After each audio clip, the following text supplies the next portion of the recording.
What if the moment you book a flight to New York, the game is already rigged against you? Before you even land, before you see the skyline or step into a cab, a carefully constructed promise has already done its job. New York sells itself as a reward city, a place where effort turns into success, where every street holds opportunity, where money spent feels justified because you are living the dream. But that promise is not just marketing. It is the first and most effective financial trick. The illusion begins long before arrival. Movies, social media, television, and travel content present New York as intense but worth it, expensive but necessary, chaotic but iconic. This framing is crucial because it lowers your defenses. When high prices appear, your brain doesn't register them as exploitation. It registers them as proof that you are somewhere important. Paying more becomes part of the experience, almost a badge of honor. This is how the city reframes financial pressure as cultural value. A $10 coffee is not overpriced, it is New York coffee. A cramped hotel room is not a bad deal, it is authentic.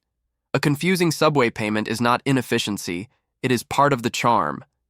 Each small inconvenience is wrapped in narrative, and narrative is what prevents resistance. You stop asking whether something is fair because you were told in advance that New York is not supposed to be fair. What makes this especially effective is that the city never explicitly lies. It simply omits the human cost. The stress, the constant friction, the feeling of being rushed and overcharged at every step are not highlighted in the dream. Instead, they are normalized. If you feel overwhelmed, you assume it is your fault for not being prepared enough, not smart enough, not fast enough. The system trains you to internalize blame instead of questioning the structure. This is not accidental. The promise functions as a psychological contract. You accept discomfort in exchange for status. You accept inflated prices in exchange for proximity to the myth, and once that contract is signed in your mind, everything that follows becomes easier to justify. This is why so many visitors say, "It's expensive, but that's New York," without realizing how powerful that sentence really is. Because the moment you accept that logic, the city no longer needs to hide its mechanisms. The financial traps do not need to be subtle. They can be open, repetitive, and normalized. You are already primed to cooperate, and this is only the surface level of how the system works. The real machinery reveals itself step by step, transaction by transaction, as the city quietly converts fascination into revenue. And this is exactly why understanding what is really happening here matters more than most people realize. This video is not about hating New York or attacking tourists. It is about seeing clearly how a city uses expectation, pressure, and myth to guide your behavior, without you noticing.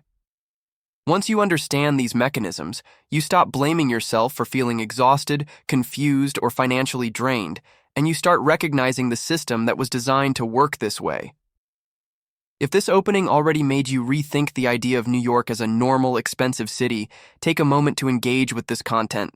Leave a comment sharing your first impression, or write something simple like, "The illusion starts early, so I know you are following the logic, so far."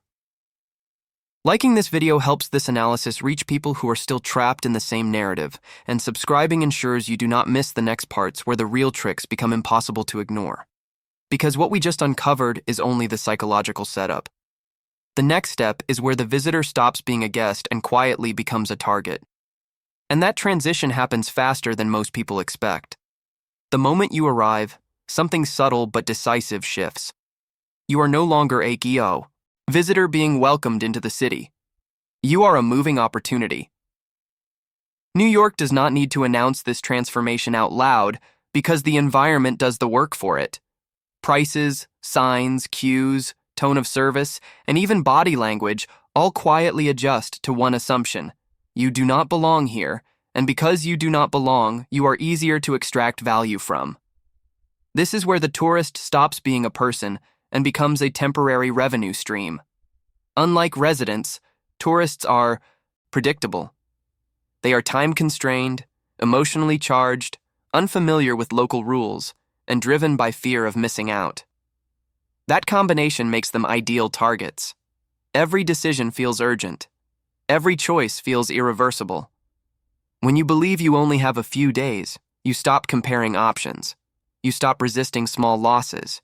You pay to keep moving. What makes this dynamic powerful is that it rarely feels aggressive. There is no explicit scam in most cases. Instead, there is strategic indifference. Services are designed to be just good enough that you do not complain, but never good enough to make you feel protected. A cab that takes the longest route. A restaurant that quietly adds fees you only notice later. A service worker who rushes you without being rude. Each interaction alone feels minor. Together, they create a pattern of quiet extraction. The city relies on the assumption that tourists will not fight back. You are unlikely to argue over a few dollars.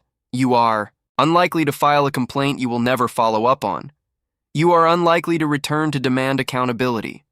The system understands this. It thrives on it. And because millions of visitors cycle through every year, there is no incentive to build trust.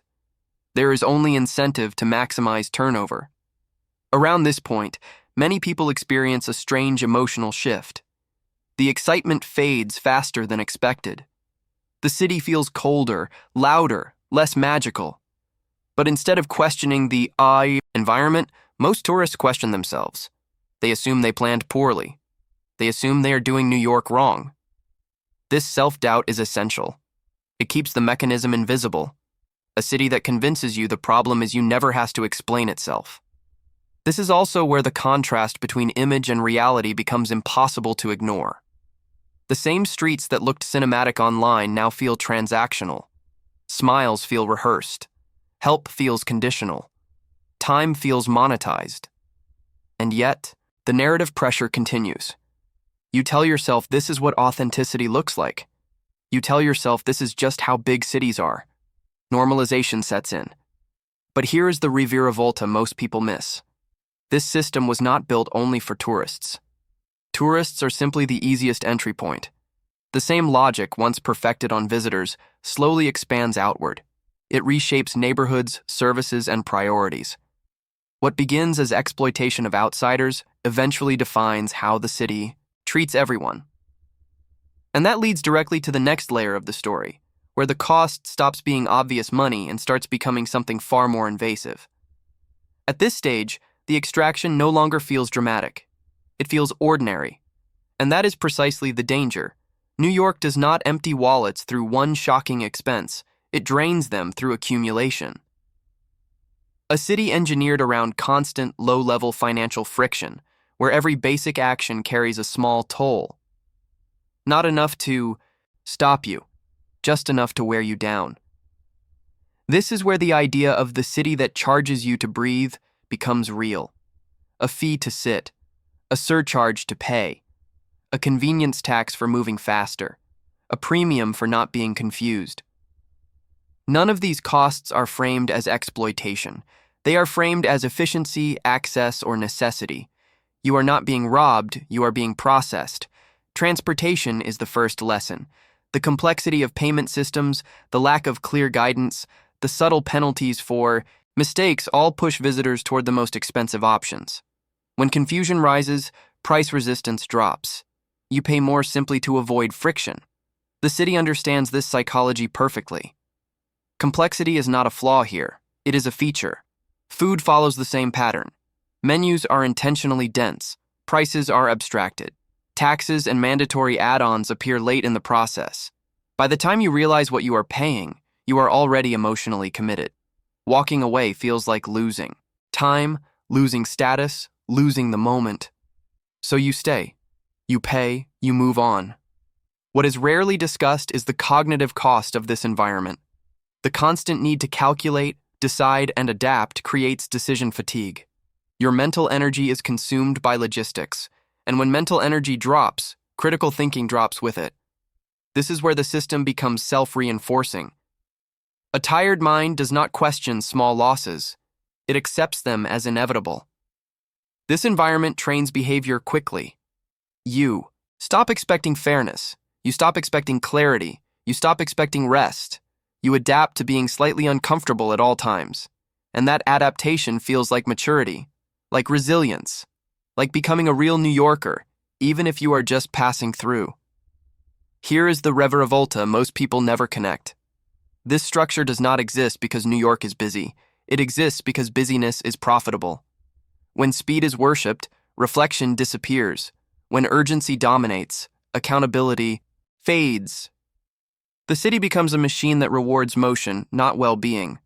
And once this logic is normalized for visitors, it quietly reshapes the entire urban experience. Residents feel it too, only deeper and longer. What tourists experience for days, locals endure for years. This is where the financial system stops being about money and starts being about control over time, attention, and emotional bandwidth. By now, the spending no longer feels optional. It feels required. This is where the city introduces one of its most effective mechanisms, the idea of the mandatory experience. New York does not simply offer attractions. It frames them as checkpoints. If you skip them, you feel like you failed the city, not like the city failed you. This is how financial pressure gets disguised as cultural obligation. Observation decks, iconic shows, curated neighborhoods, famous streets, viral locations. Each one is presented as something you must see to justify your trip. And once something becomes a requirement, price stops being negotiable. You are no longer asking whether it is worth it, you are asking whether you can afford to miss it. Fear of missing out becomes a financial lever. The city knows most visitors are not chasing joy. They are chasing validation, photos, proof. The feeling that they did New York correctly. That emotional pressure is incredibly expensive. It pushes people to accept prices they would never tolerate in their own cities, simply to avoid the internal discomfort of feeling excluded. The structure is subtle but precise. Long lines signal importance. Crowds signal legitimacy. High prices signal quality, even when the experience itself is shallow or rushed. And once you are inside, the time pressure takes over. You are moved along quickly. You are given just enough to feel satisfied, but never enough to feel grounded. Satisfaction would end the loop. Slight disappointment keeps it going. This is where many tourists feel something they cannot quite name. A strange emptiness after the experience ends. You saw it. You paid for it. You checked the box, and yet something feels off. The moment passes too fast. The memory feels thin. But instead of questioning the structure, people blame themselves again. They assume they did not appreciate it enough. That self-blame is essential to the system. If people admitted that many iconic experiences are financially inflated and emotionally hollow, the myth would weaken. So the city relies on a shared silence. Everyone pretends it was incredible. Social media reinforces it. Nobody wants to be the person who says, it wasn't worth it. Here comes the reviravolta. This same logic does not stay confined to attractions.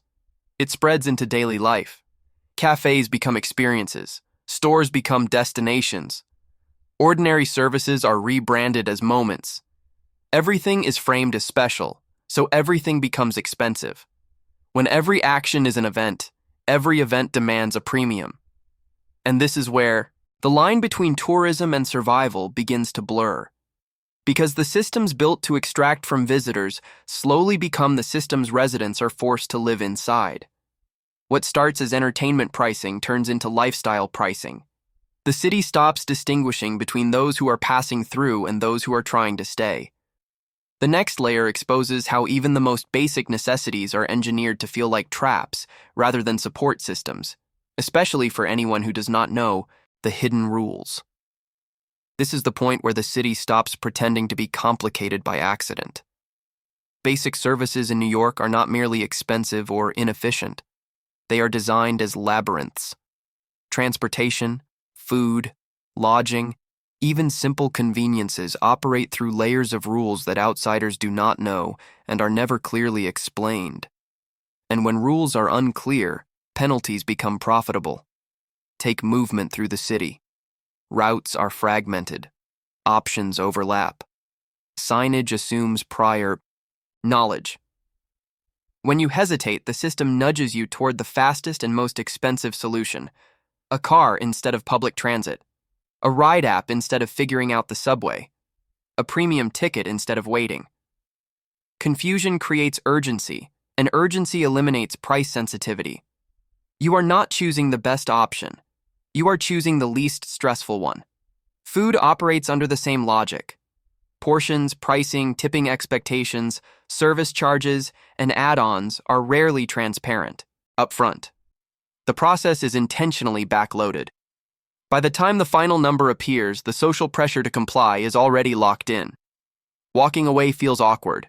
Questioning the bill feels confrontational. So people pay silently and move on, absorbing the loss as part of the experience. What most visitors do not realize is that these systems punish hesitation more than ignorance. If you stop to think, you fall behind. If you ask questions, you slow the flow. And slowing the flow is treated as a personal failure, not a structural one. The city rewards speed, not understanding. Those who move fast lose money. Those who move slowly lose dignity. Here comes a critical reviravolta. This is not chaos, it is calibration. A city that wanted to be user-friendly could simplify these systems overnight. Instead, complexity is preserved because it filters behavior. It separates those who can absorb losses from those who cannot. It conditions people to accept friction as normal. And once friction is normal, exploitation becomes invisible. This is where the emotional cost deepens. Constant micro-decisions drain attention. You feel alert but unfocused, busy but unfulfilled. At some point, the city stops feeling exciting and starts feeling hostile, even if no one is openly hostile to you. That hostility lives in systems, not faces. Visitors often mistake this feeling for culture shock. But it is something else entirely. It is the sensation of being managed rather than welcomed, of being processed rather than supported. And once that realization settles in, a quiet question begins to form. If a city treats outsiders this way, how does it treat the people who cannot leave? That question is dangerous to the myth, because the answer reveals that tourism is not separate from the city's decline. It is one of the engines powering it. The same mechanisms that extract from visitors reshape neighborhoods, inflate prices, and push residents out. The labyrinth is not temporary. It is permanent. And that leads us to a darker layer, where the chaos itself becomes a tool, not a flaw. At this point, it becomes clear that the chaos of New York is not simply tolerated. It is cultivated. Noise, crowding, visual overload, constant movement, and low-grade tension are not side effects of a big city struggling to function. They are conditions that serve a purpose. Chaos distracts.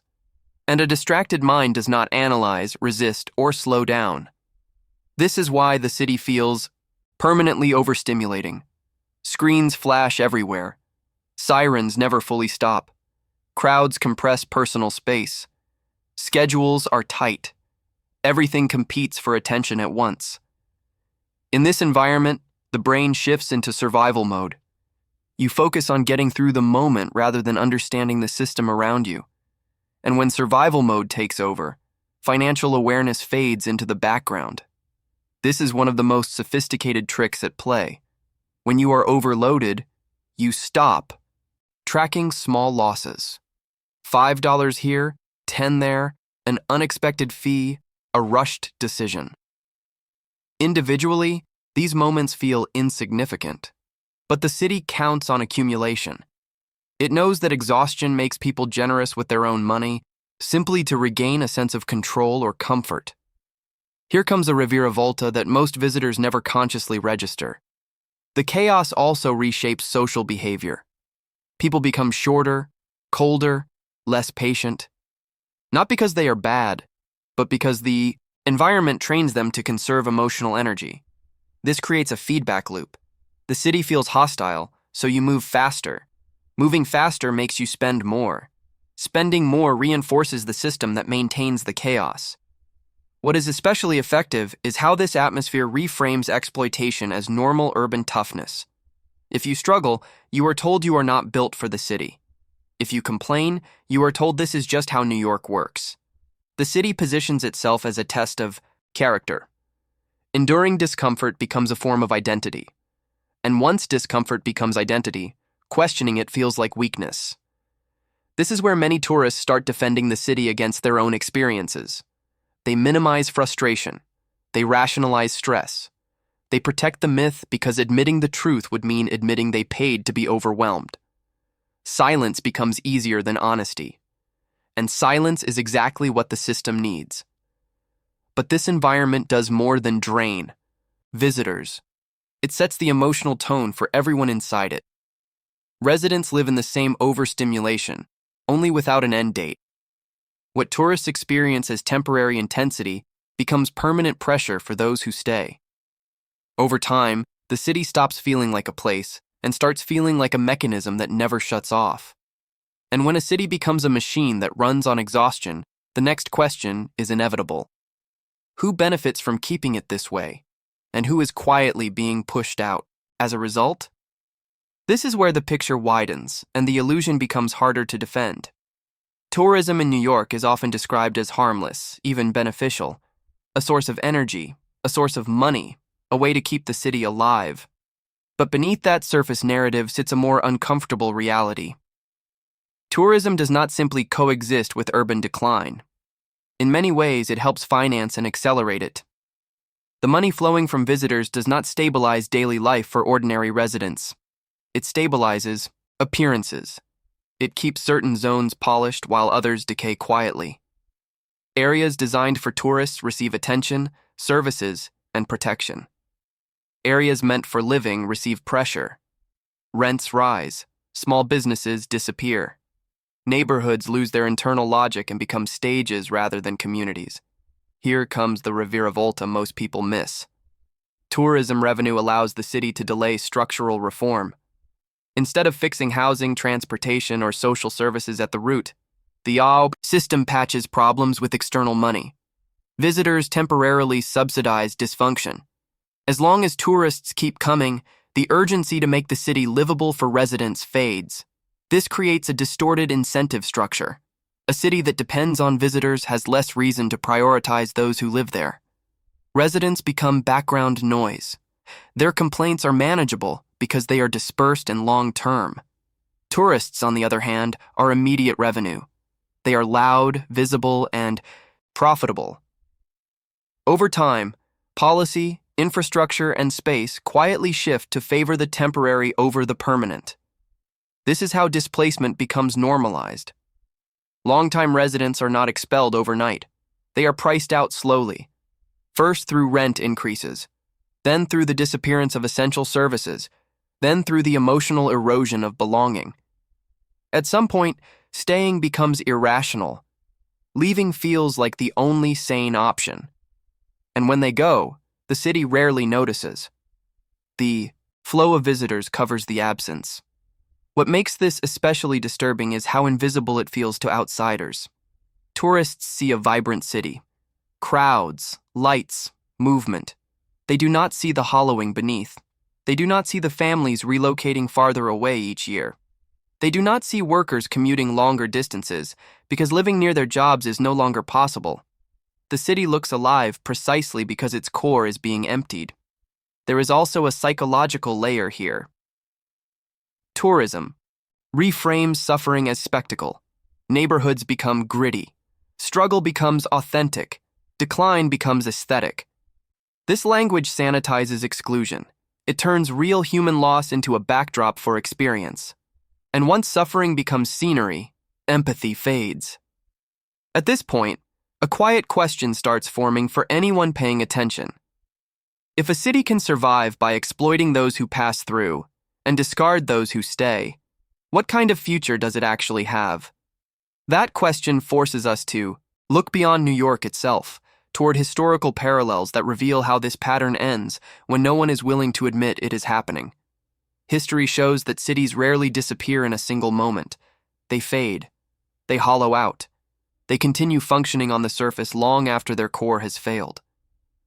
This is the part of the story that makes New York uncomfortable to compare with places that truly vanished.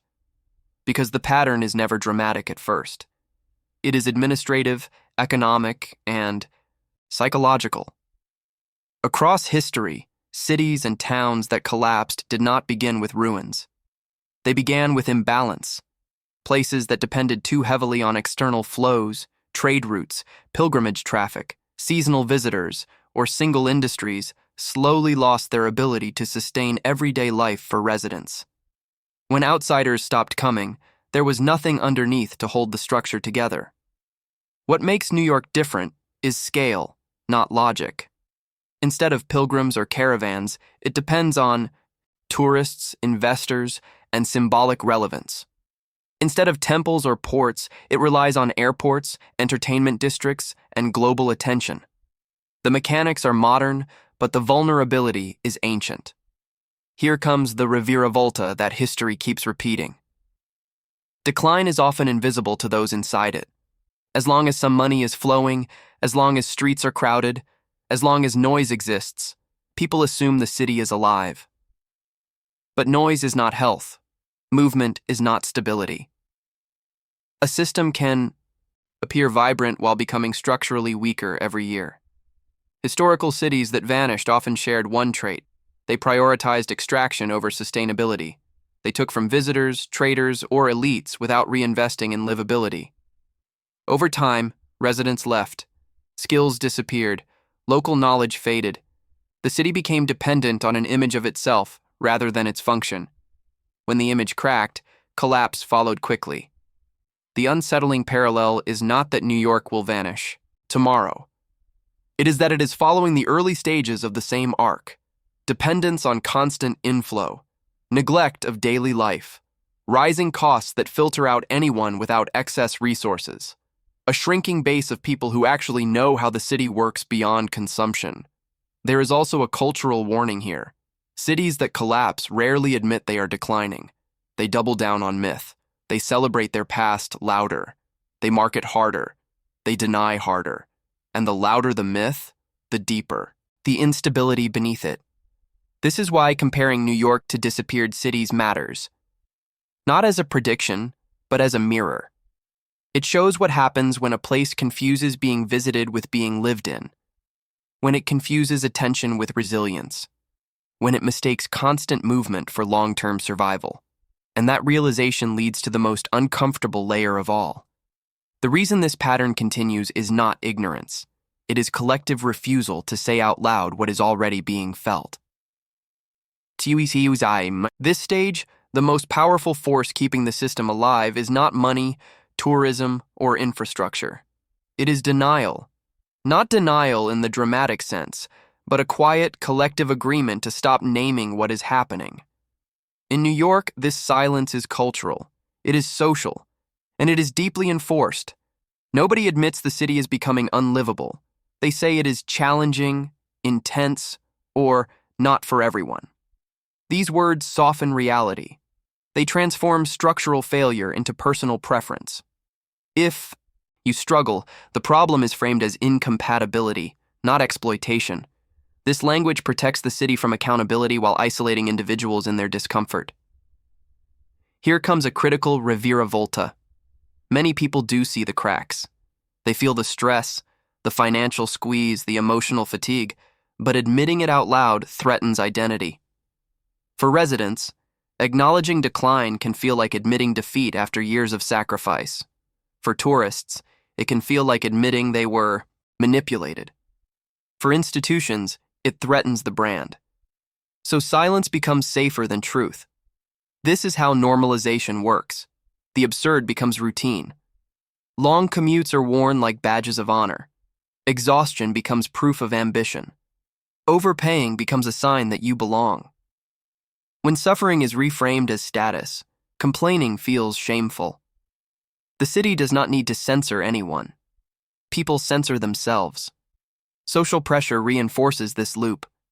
When someone speaks critically, they are told they are being negative, weak, or unrealistic. Optimism is demanded even when conditions worsen. And because everyone feels this pressure, the illusion holds. The city appears stable not because it is healthy, but because dissent is socially expensive. This denial has consequences. Problems that are not named cannot be solved. Systems that are not questioned cannot change. Over time, the gap between image and lived reality widens. And the wider that gap becomes, the more energy is required to maintain the lie. That energy comes from people's lives, their time, their mental health, their sense of future. The most dangerous part is how ordinary this feels. Nothing collapses overnight. There is no single moment of realization, just a slow erosion of honesty. A city that teaches people to accept what once would have been unacceptable. And when denial becomes the dominant coping mechanism, the system approaches a threshold. Because myths can stretch far, but they cannot stretch forever. Eventually, the cost of maintaining the illusion outweighs the benefit of believing in it. That is where the story is heading next, toward the moment when the myth finally collides with reality and the city's identity can no longer protect it. This is the point where the story stops being abstract and becomes unavoidable. When the myth of New York finally collides with lived reality, it does not explode. It fractures. Quietly, in conversations people avoid, in decisions people postpone, in exits people do not announce. The city does not collapse in flames. It erodes in confidence. What breaks first is trust. Trust that hard work will eventually make life easier. Trust that paying more leads to better quality. Trust that enduring discomfort now will unlock stability later. When those assumptions fail repeatedly, people do not panic. They recalibrate. They stop believing without ever formally admitting it. Here comes the final reviravolta. The most damaging outcome is not that New York becomes too expensive or too chaotic. It is that it becomes symbolic rather than functional. A city people admire from afar, but no longer want to inhabit. A place optimized for consumption, not continuity. For visits, not lives. At this stage, success in the city begins to mean something different. It no longer means building a future there. It means extracting something from it and leaving intact. Experiences, photos, stories, status. The relationship reverses. Instead of the city serving, people serve the city's image. This shift has long-term consequences. When a city loses its everyday builders, caretakers, and long-term residents, it loses resilience. Systems become brittle. Neighborhoods lose memory. Culture becomes performative. The city starts feeding on its own reputation rather than renewing itself from within. What makes this moment so difficult to confront is that everything still looks alive. Lights are on, airports are full, streets are crowded. But underneath, the social contract has changed. The city is no longer promising a future. It is offering an experience. And experiences do not require loyalty. They require payment. This is where the financial tricks aimed at tourists reveal their deeper meaning. They are not isolated tactics. They are signals. They show what the city values most: speed over stability, flow over belonging, revenue over roots. Once you see this, the illusion cannot be unseen. And the uncomfortable truth is that New York is not alone. It is simply ahead of the curve. A prototype of what happens when global cities prioritize image, extraction, and myth over human sustainability. The question is no longer whether the dream is broken. It is how many people will keep chasing it after it no longer works. If you stayed until the end of this video, it means you felt that something here goes far beyond New York itself. It means you are not just consuming content, you are questioning narratives that most people accept without thinking. And that matters more than you might realize. If this analysis helped you see the city, tourism, and urban life from a different angle, take a second to support this work. Subscribe to the channel, because this is exactly the kind of deep, uncomfortable truth we keep exploring here. Leave a like if this video challenged your perspective, because that tells the algorithm this conversation deserves to be seen. Most importantly, leave a comment. Write, "The myth is a cracking," or share your own experience with New York or another major city that felt very different from what was promised. Your comment turns this from a monologue into a real discussion, and that discussion is what keeps these topics alive. And now, do not stop here. Watch the next video appearing on your screen, because it dives even deeper into how modern cities sell dreams that quietly consume the people chasing them.